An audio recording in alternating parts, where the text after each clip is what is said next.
കുട്ടിപ്പട്ടാളം മുഴുവൻ ഉണ്ടല്ലോ. എന്താ ചായ?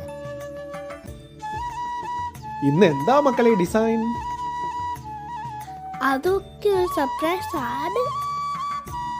അച്ഛൻ ലിറ്റിലായപ്പോ എങ്ങനെയാണ് ഓണം ആഘോഷിച്ചത്? അന്നൊക്കെ അച്ഛൻ്റെ വീട്ടിൽ എന്തോ ഒരാളുണ്ടായിരുന്നു. എല്ലാരും കൂടി ഒരുമിച്ച് എന്ത് രസമായിരുന്നു അറിയാമോ? അവരെയൊക്കെ കാണാൻ പണ്ടൊക്കെ അച്ഛൻ എല്ലാ വർഷവും ഓണത്തിന് നാട്ടിൽ പോകുമായിരുന്നു. മഹാബലിയെ പോലെ.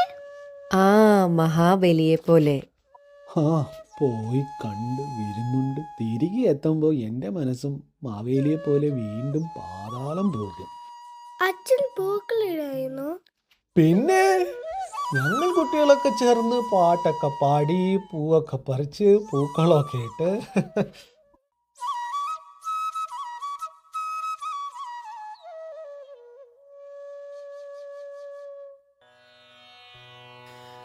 ഓണം മനസ്സിലുണർത്തുന്നതെന്തൊക്കെ ഓർമ്മകൾ, തിക്തമധുരാനുഭൂതികൾ.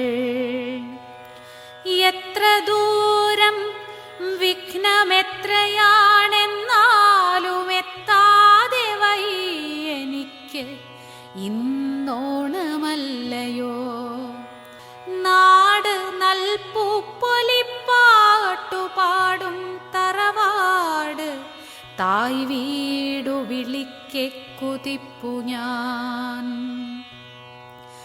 നാവിലെന്നോവിലോരോന്നിലും തൂമുലപ്പാലായി മരുന്നായി ചുരന്ന പെറ്റമ്മയെ കാലേ കുളിപ്പിച്ചു ഗോപി തൊടുവിച്ചു കോണകവും കോടിമുണ്ടുമുടുപ്പിച്ചു കോവിലിൽ കൊണ്ടുപോയെന്നെ തൊഴിച്ചു വന്നാവി പറക്കും പഴം നുറുക്കും നറും പൂവടയും തരാറുള്ള ചിറ്റമ്മയെ.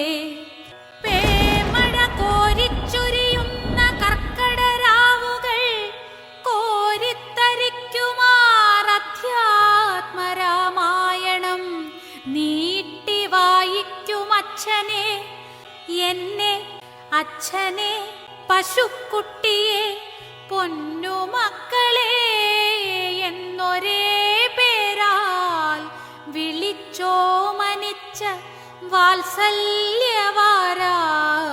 മുത്തശ്ശിയെ.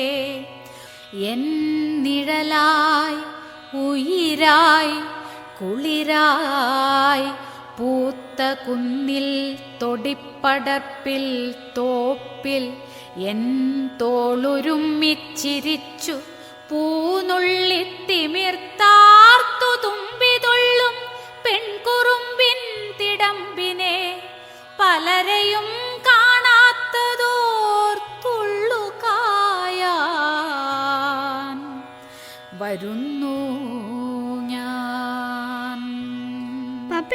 റെഡിയല്ലേ? നമുക്ക് ബ്രിഡ്ജ് വാട്ടർ ഓടത്ത് പോണ്ടേ? മങ്ങാതെയെന്നും മായാതെയെന്നും മനസ്സിലുണ്ടാകും ഈ കിനാക്കൾ.